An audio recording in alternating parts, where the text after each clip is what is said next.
find this place? An old friend back in Algiers gave me a map. Why isn't he with us? Didn't he want to come?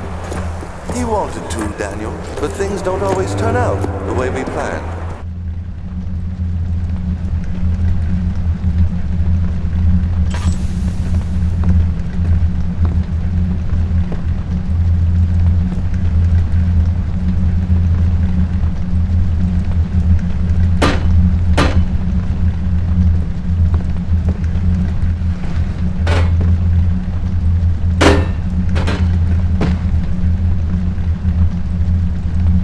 This level consists of 3 parts of a puzzle. For each part you complete, you get 1 step closer to getting the machinery running.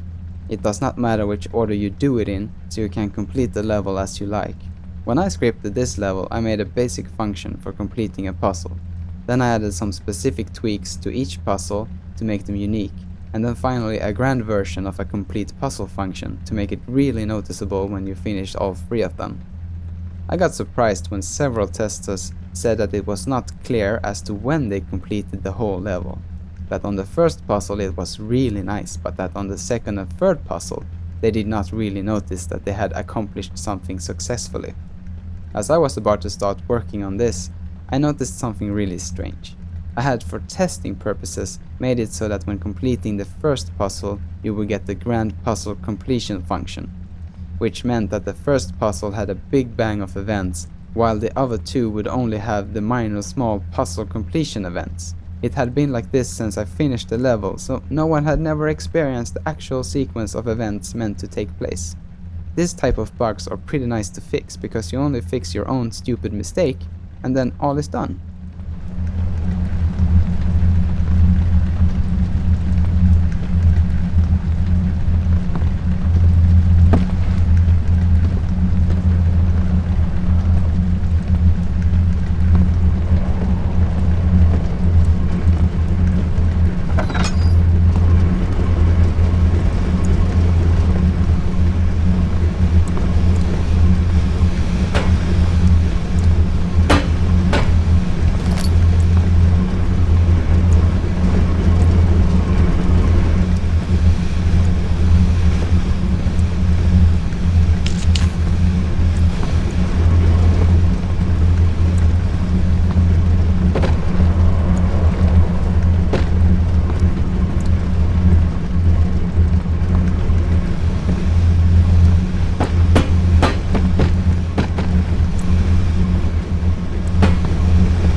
This map is all about themes, and the action the player does are meant to reflect what happens in the diary entries. The player needs to turn the valves in order to progress, but at the same time, things go bad every time this is done. The level gets darker, the sound of someone being trapped gets louder, and the water lurker seems to be coming closer. Everything tells the player not to turn the valves, yet it must be done. Something that reflects how Daniel feels in the diaries.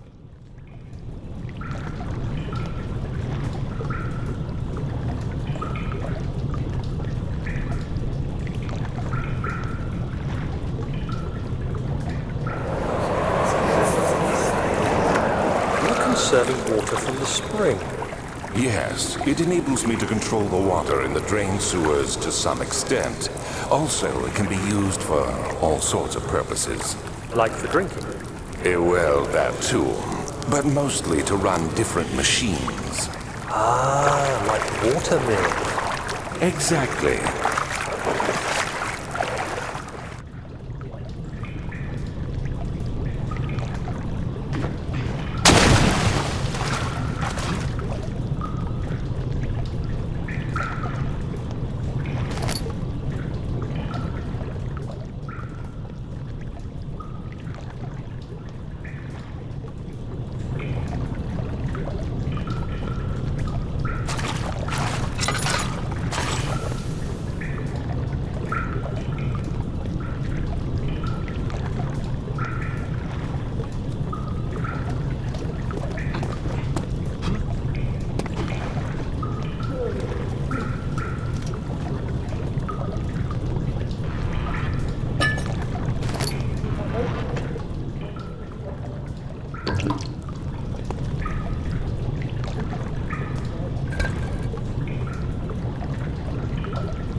The inspiration for this level came from me visiting the Basilica Cistern in Istanbul. Fun thing was that Jonas, the concept artist who drew the design, had also visited it the same summer, so he knew precisely what I was after. The fishes that can be found were also inspired by the real thing.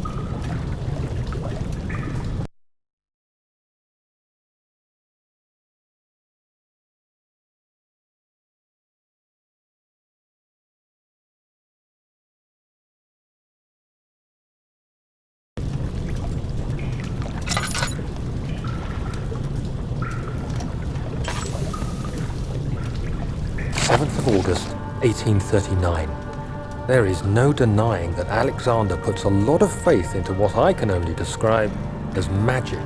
I'm not surprised. Even while traveling across Europe, I assumed I would have to embrace the supernatural to save my mind and life. As a novice, I do everything in my power to stay focused and not dwell too much on my own doubts. Alexander woke me up early and told me it was time we got started on our work. He was obviously excited to get going, and we headed downstairs to the old dungeon where he preferred to attempt his rituals. It turns out that Alexander is a true Renaissance man, paralleled only by Da Vinci, I'm sure. He showed me several rooms fitted for specific research, such as anatomy studies, alchemy, and botany. The crown of Brennenburg must be the inner sanctum, a most hallowed ground where we shall attempt to permanently banish the orb's shadow.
8th of August, 1839. I could never be certain until today that I was on the right path.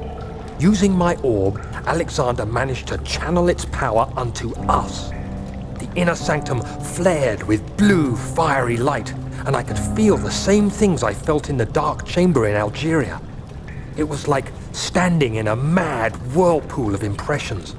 It was terrifying, but Alexander kept calm and wielded strange tools of science in order to tame the storm. Suddenly, the blue light was stained by strains of red, and the walls burst with pulsating tissue resonating with the scene. Alexander quickly covered the orb in some cloth, and the unspeakable thing vanished. Apparently, the orb's shadow is closer than Alexander thought. He said I should prepare for a warding ritual tomorrow. I'm not sure what he expects, but I have a bad feeling about this.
August 1839.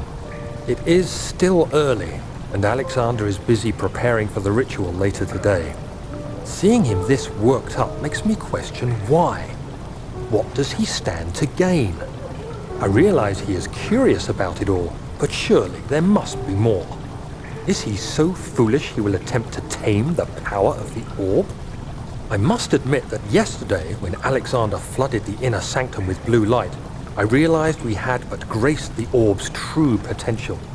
This might turn out to be more than escaping a creeping shadow. It might be the beginning of something truly extraordinary.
Do you see, Daniel?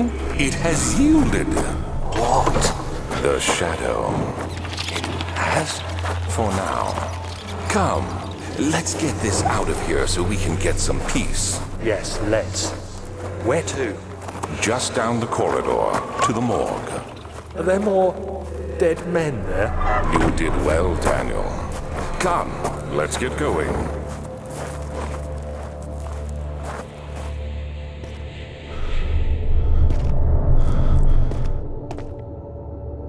Alexander along with Daniel makes up the foundation for the entire story. Together they make the core conflict. There was a lot of background for this character as he is in a sense the villain, so I wanted to do everything that I could to make him likable and have people sympathize with him. It's just the best way to make a bad guy. If we can have the player feel for their opponent, they might start questioning their own actions. Alexander's story is quite interesting in its own right, but in the end it was important to have the story deal with the relationship between Daniel and Alexander. That's why there is so much about the last few weeks and so little about the history of Alexander. Because after all, since we're playing Daniel and he seemed to want to get back at Alexander, we the player want to know how bad it really was and decide for ourselves if we think he should be punished.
I hear you breathing, Daniel.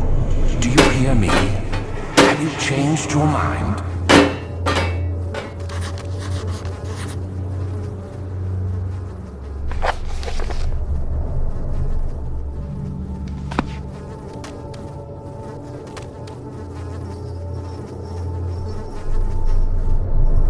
As with the cistern, this takes the player closer to Daniel's dark past.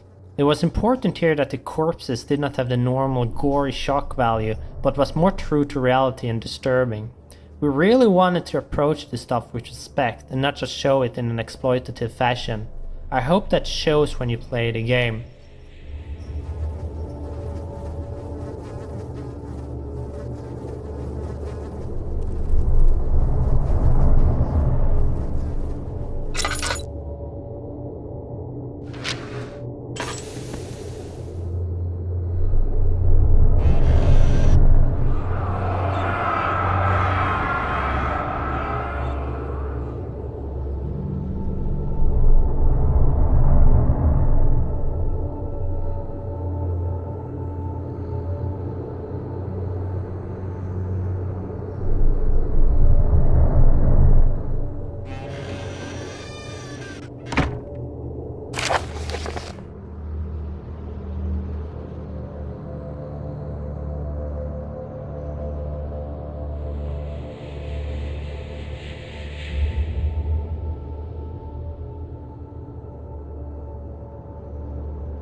flashback of the guy trapped is actually inspired by true events.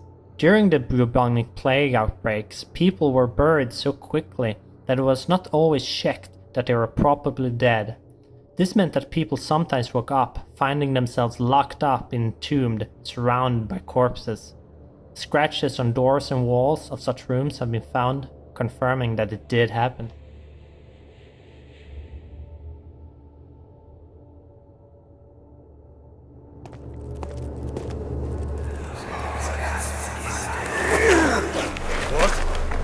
What happened? Why are all these dead? Where am I? What's happening? Help! Anybody! Help!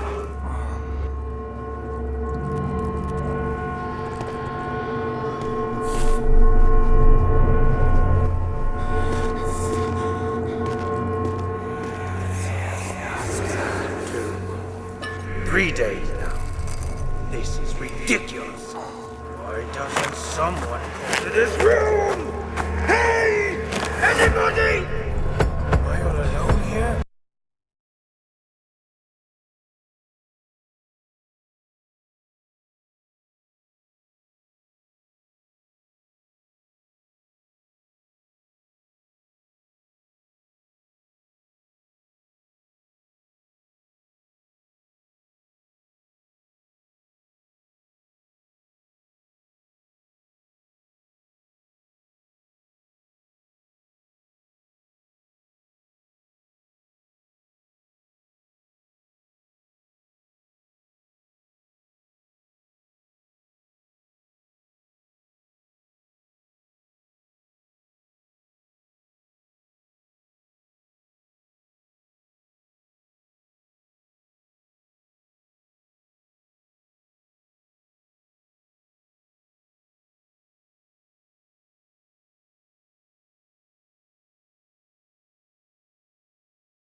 Help!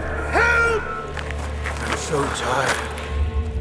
If I sleep, will I wake from this nightmare?